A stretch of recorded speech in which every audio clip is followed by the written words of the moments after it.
इस समय जनपद जौनपुर में सिकरारा में नेता विरोधी दल और वाराणसी खंड के शिक्षक विधायक माननीय लाल बिहारी जी हैं।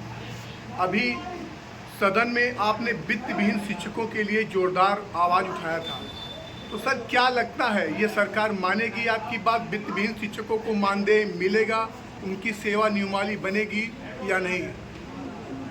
देखिए, हमारा ये मानना है कि सरकार को माध्यमिक शिक्षा में 80% भागीदारी देने वाले वित्त विहीन शिक्षकों की हालात मनरेगा के मजदूरों से भी बदतर है। 2000, 3000, 4000 वेतन पा करके अपने परिवार को किसी तरह से जिलाते हैं।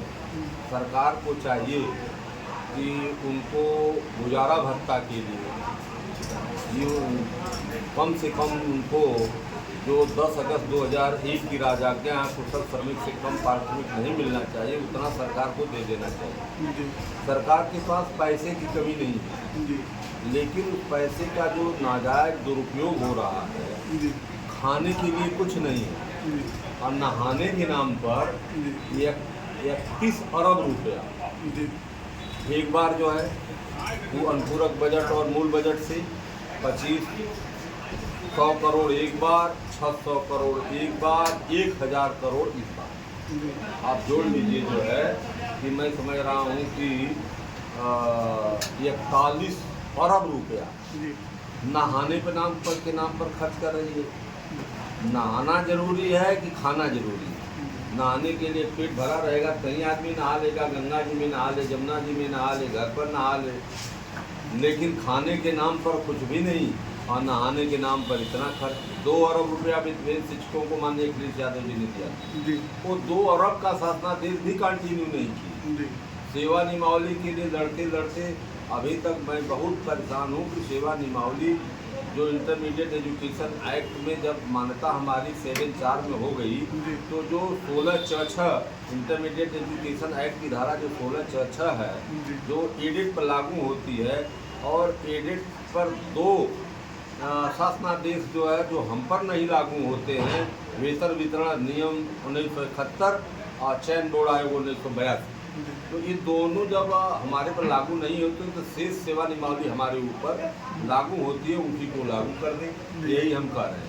ये माना जाए कि जब तक वित्त विहीन शिक्षकों को सम्मानजनक मानदेय न मिल जाएगा, तब तक आप सड़क से लेकर किस सदन तक अपनी लड़ाई जारी रखेंगे? जीवन का हमारे व्रत ही है कि जब तक शिक्षकों के किसी संवर्ग की बात हो, और वित्त विहीन शिक्षकों का तो बोलता है क्योंकि वह सबसे कमज़ोर, सबसे गरीब हैं, तो सबसे नीचे जो कमज़ोर है, सबसे गरीब है, उसी को तो पहले ऊपर उठाया जाता है। उनकी लड़ाई हम लड़ रहे हैं और अपने अंतिम दम तक लड़ते रहेंगे।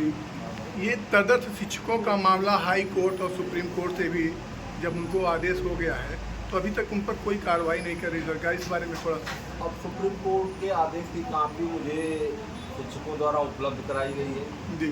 मैं वास्तव में इस समय दौरे पर हूँ, करीब 8 दिन हो गया जी, और 10 बजे रात तक दौरे पर रहता हूँ, सुबह निकल जाता हूँ, पढ़ने का वक्त नहीं मिल पाया जी। मैं उसको पढ़ ले रहा हूँ कल जी, और कल ही मैं जो है प्रमुख सचिव माध्यमिक शिक्षा से मिल करके उसे अवगत कराऊँगा और उस पर जो यथासंभव है, जैसा कि सुप्रीम कोर्ट ने लिखा, उसके अनुपालन कराने का भी प्रयास करूँगा। सर, एक चीज़ और बहुत तेज़ी से, जब भी पुरानी पेंशन को लेकर के शिक्षक और कर्मचारी लगातार लड़ाई लड़ रहे हैं, सदन में आप उनके लिए क्या कर रहे हैं?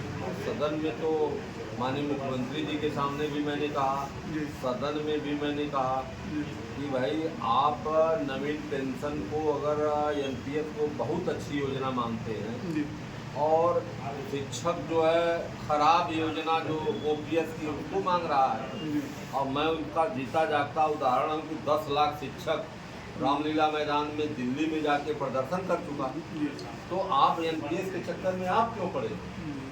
आप 14% दे रहे हैं, 10% जो है नियोक्ता का अंशदान है, तो आप जो दे ही रहे हैं जो है उसमें कटौती होनी नहीं है, तो आप ओपीएस को क्यों नहीं मान लेते?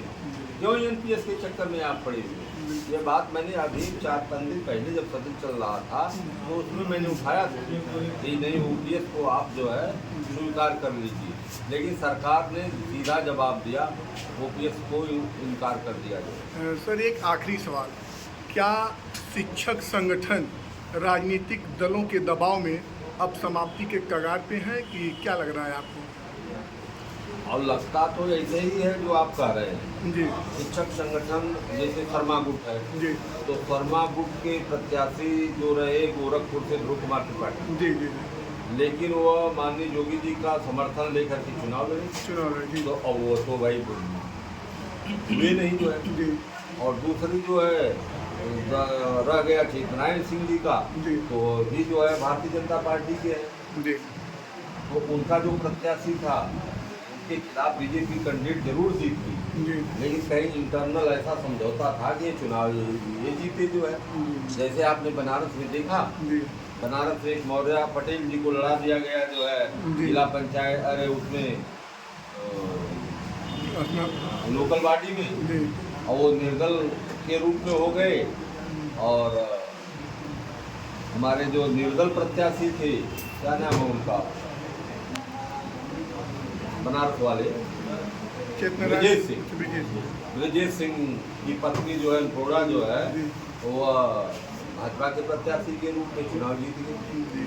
तो इनका एक दोहरा चरित्र है, खाने के लिए कुछ, ये हाथी के दांत इनको समझिए, खाने का कुछ है दिखाने का कुछ, ये करेंगे क्या का कोई ठिकाना नहीं रहता, अंदर से क्या है बाहर से क्या है। बहुत बहुत धन्यवाद आपका, आपने हमें अपना पूरा कीमती समय दिया। Thank you.